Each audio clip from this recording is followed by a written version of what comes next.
Bicara pertama kita, Rozi.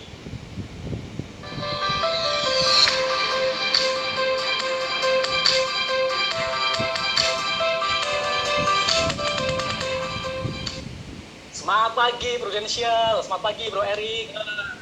Semangat pagi. Bro aja supaya lebih enak nih. Kayaknya kita masih muda kan? Iya dong. Rozi aja ya. Semangatnya harus muda. Kalau usia kita nanti tahu sama tahu Bro Erik ya. Siap. Gimana kabarnya nih Bro Rozi? Selalu dahsyat, fantastis, yes. Bro Erik gimana kabarnya nih? Saya juga pastilah semangat karena kita ingin membagi spirit yang luar biasa buat rekan-rekan semuanya, buat Bapak Ibu, betul ya? Betul. Oke nih, ya.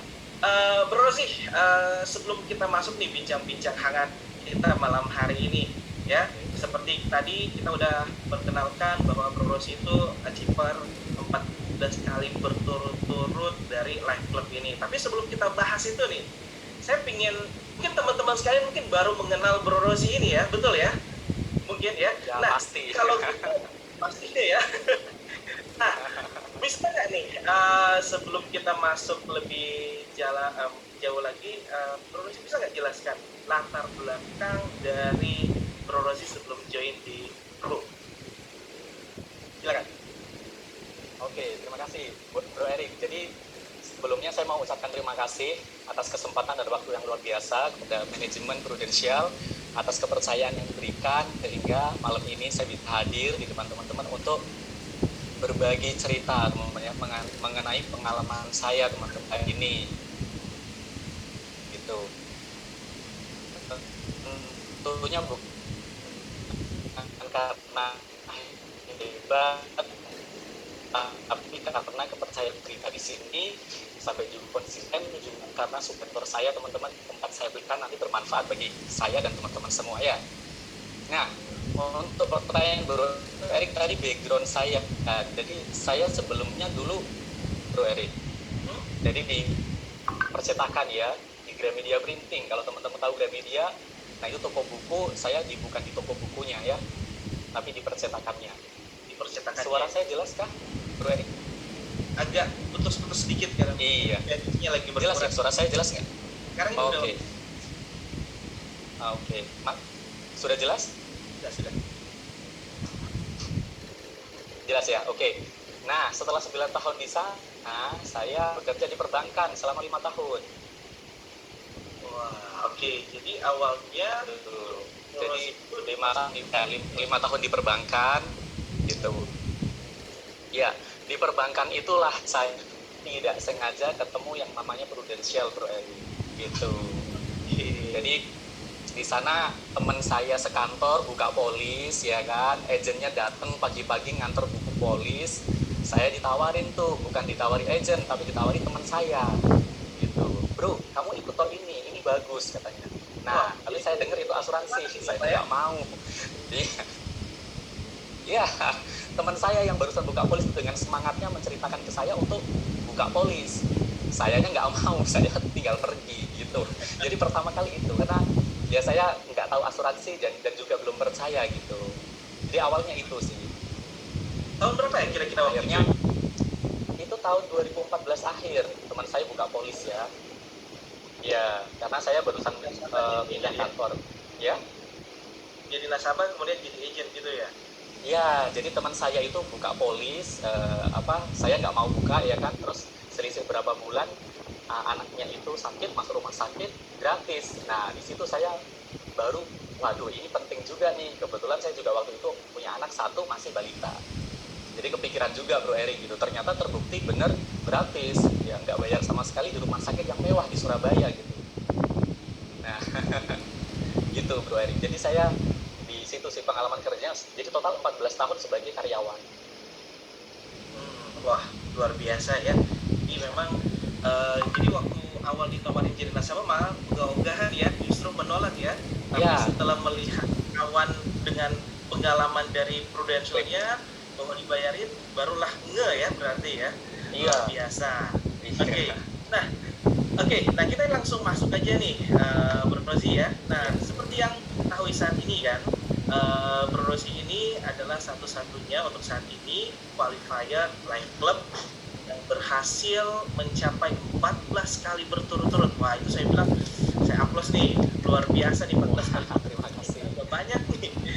Dan ini merupakan pencapaian yang luar biasa, betul ya? Dan saya yakin ini butuh konsistensi dan ketekunan ya yang luar biasa juga, karena saya yakin 14 kali mungkin orang bisa mencapai 14 kali, tapi jarang yang bisa secara berurutan.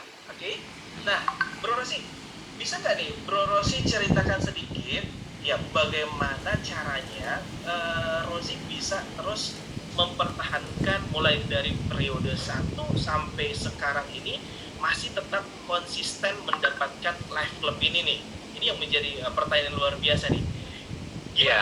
Ya. Ya gini ya Bro Erik, jadi sebenarnya mungkin saya sama juga dengan teman-teman yang hadir di sini malam ini ya. Awal itu kurang begitu ngeh tentang live club ini Bro Erik. Awal, ya jujur aja saya dulu awalnya nggak ngeh gitu kan. Yang saya tahu live club adalah ketika saya ke kantor itu, terus ada kan di kantor ada ruangan itu, di pintu kaca tuh ada poster live club gitu. Ya gambarnya kan orang-orang berdiri, ya muter gitu kan, gambar O gitu kan. Ya terus ada yang bergandengan tangan gitu. Saya baca itu, terus saya pikir ini sebuah komunitas orang-orang yang fokusnya kepada asuransi jiwa gitu loh. Udah segitu aja waktu awal saya tahunya gitu, dan tidak mencari tahu lebih. Tapi berjalannya waktu saya karena waktu itu masih awal agent ya, jadi 2017 itu unit manager waktu itu. Saya belajar, akhirnya closing termasuk juga tim juga closing ya kan, akhirnya kok capai setiap periode itu saya juga nggak tahu awalnya. Iya nggak tahu sampai 4 kali gitu loh, 4 kali capai terus. Dengan produser atau leader Pak? Produser iya, leader juga iya. Wih, Gitu iya. Tapi itu juga nggak ngerti karena nggak difokusin Bro Ed. Oh, Iya, iya awalnya cuma ya udah karena kita punya produk bagus, kita edukasi banyak orang yang memang sangat butuh, terbukti dari klaim teman saya itu sangat membantu, ya dari situ gitu loh. Jadi waktu itu kan jualan HS lah, ada uang pertanggungan kayak gitu kan. Cuma tidak difokusin uang pertanggungannya harus berapa, nih angkanya harus berapa, itu belum benar-benar saya belajar belum gitu loh. Tapi kok capai gitu ya, berkali-kali. Nah begitu muncul itu trofi yang tadi Pak Heri tampilkan ya, CA itu kan, saya pikir ini dari Asia, berarti ini ada sesuatu yang sangat-sangat berharga ini, sangat penting nih gitu. Nah dari situ akhirnya saya belajar, saya belajar, ternyata misinya luar biasa di sini. Nah disinilah saya ketemu misi itu, langsung saya kepikir ternyata di Life Club ini kita bisa loh membantu setiap keluarga untuk memberi sebuah kesempatan hidup kedua gitu ketika seseorang terjadi sebuah risiko. Nah itu saya kepikiran ini Bro Erik, keinget ketika saya dulu zaman kecil, waktu saya masih kecil, masih umur TK gitu, saya tinggal di desa di Jawa Tengah. Nenek saya itu Bro Erik, nenek kakek saya itu waktu itu lumayan, yang saya tahu adalah secara ekonomi itu lumayan. Kalau orang di desa itu Bro Erik itu kan punya rumah joglo, Jawa Tengah kan joglo ya, besar gitu rumahnya kan. Nah, punya rumah joglo panjang. Kalau orang di desa itu punya kerbau, punya sawah ya kan, punya itulah ya. Jadi dipandang di masyarakat itu lebih daripada yang lain secara ekonomi. Tapi ternyata ketika nenek saya itu terjadi sebuah sakit kritis ya, berobat berkali-kali, rumah dijual, tanah, sawah dijual, akhirnya kekayaan itu tidak turun ke anak cucu gitu. Nah, tapi itu kan saya nggak tahu. Cuma yang saya tahu adalah kakek nenek saya dulu lumayan kehidupannya, ternyata nggak turun ke bapak saya dan sampai sekarang gitu loh. Nah, yang kedua, pengalaman yang kedua adalah waktu saya bekerja di bank. Waktu saya sebagai pegawai bank, itu ada nasabah, waktu itu saya masih karyawan baru, saya pegang akun senior saya yang dipindah mutasi ke kantor lain. Jadi saya handle nasabah ini, kan kalau karyawan di bank, kan handle ini. Saya tenaga pemasar kredit, Bro Erik. Wah, bagian kredit. Ya ada kredit modal kerja, ada investasi untuk usaha lah intinya. Nah ini ada nasabah yang saya handle ini, terjadi sakit berat, ya kan, biaya terkuras banyak, akhirnya nggak mampu bayar cicilan bank.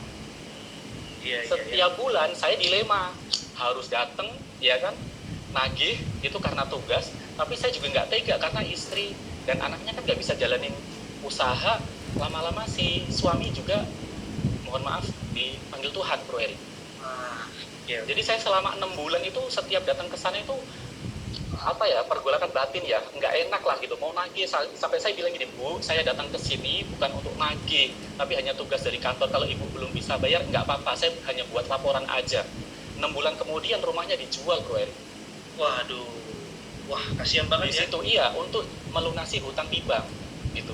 Dan si istri dan anaknya, walaupun anaknya udah dewasa, udah kuliah, ternyata istri dan anak tidak bisa menggantikan peran ayah dan suami ini untuk menjalankan bisnis.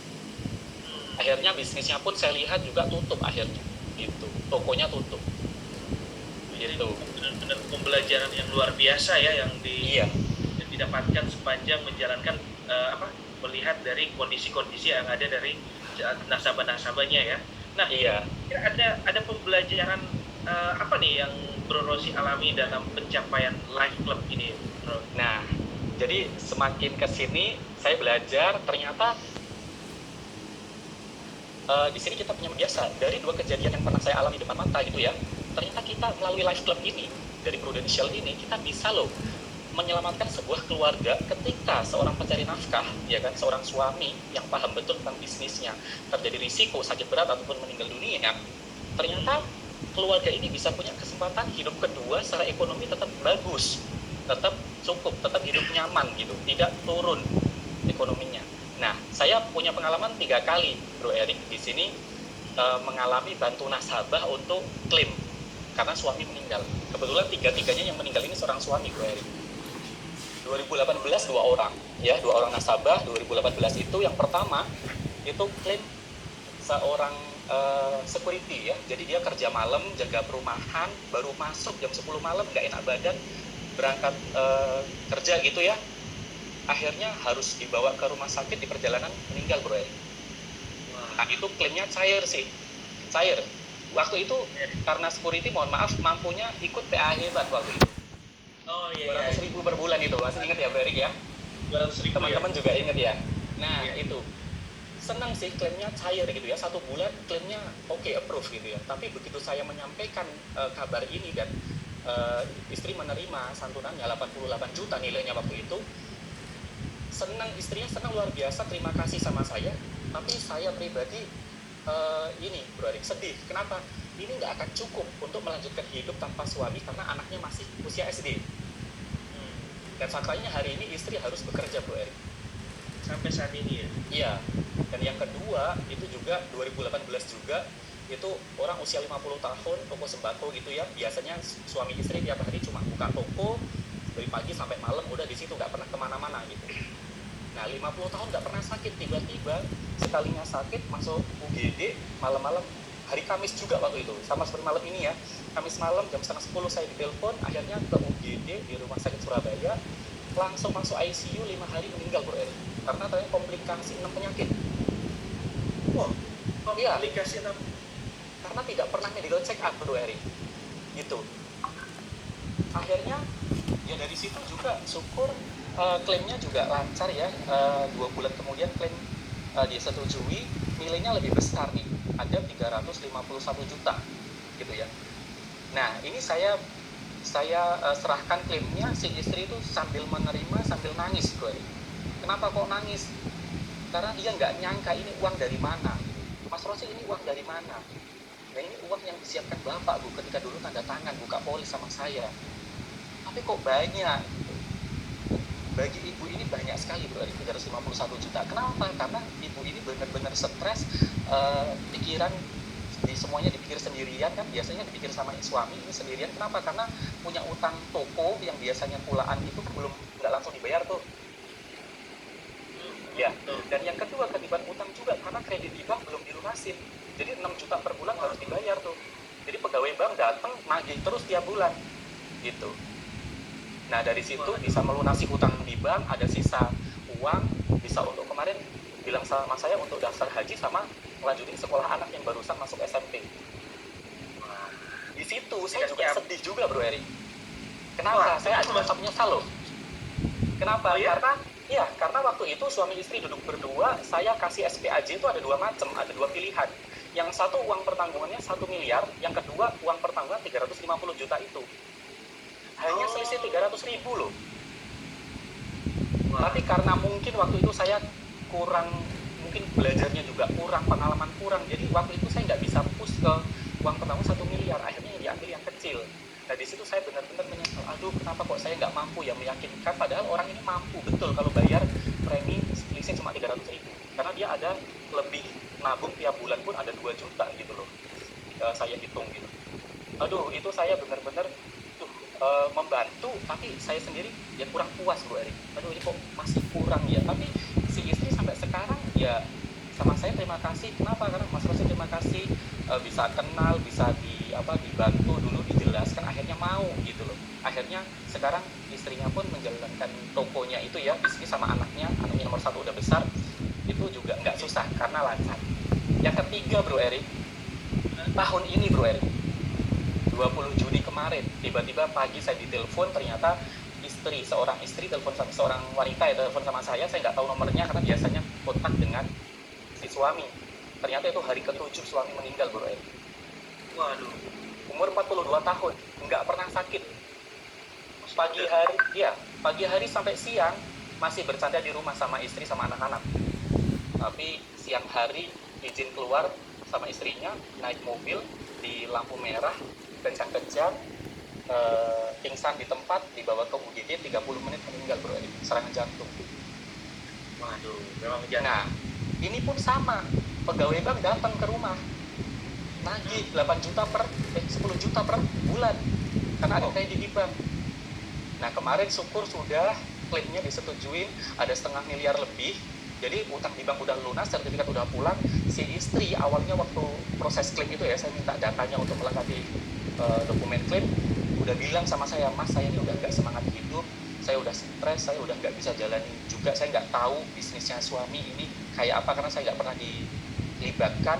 Anak saya 4, anaknya 4 dari paling kecil 1,5 tahun, karena dulu waktu tanda tangan SPAJ lagi hamil tuh istrinya. Oh, waduh. Iya.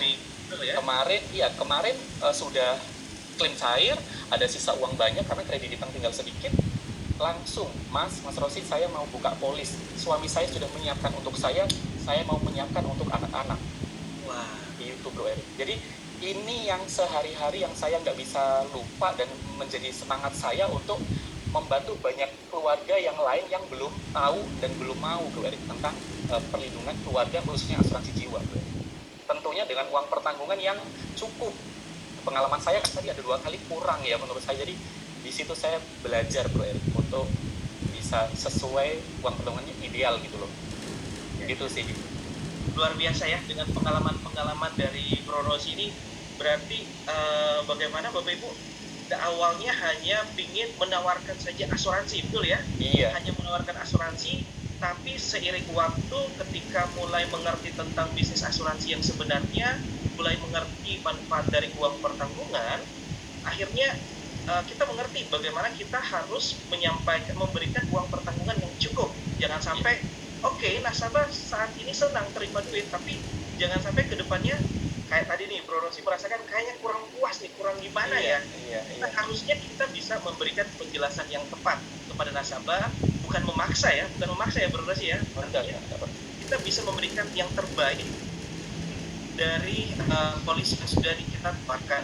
Nah, dari sini pembelajaran di sini mungkin Bro Rosi semakin mengerti sehingga Bro Rosi bisa menawarkan uang pertanggungan yang lebih besar, bukan untuk mencari api, tapi bagaimana memang benar-benar untuk mencukupi kebutuhan dari keluarga itu sendiri. Betul ya Bro Rosi ya? Ya. Luar biasa misi yang memang benar-benar untuk menolong keluarga nih. Nah, teman-teman, saya yakin teman-teman juga pasti sama ya. Bapak Ibu juga pasti punya misi yang luar biasa dalam menolong masyarakat Indonesia. Oke, Bapak Ibu, dalam sesi ini juga kami buka sesi tanya jawab ya. Saya juga masih ada pertanyaan, tapi saya cuma mengingatkan Bapak Ibu, sesi ini kami mempunyai sesi tanya jawab. Jadi Bapak Ibu bisa menggunakan ikon atau ikon Q&A apabila Bapak Ibu punya pertanyaan yang ditujukan buat pembicara kita pertama ini, Bro Rosi ini. Jadi silakan Anda lihat, kalau Anda merasa punya pertanyaan-pertanyaan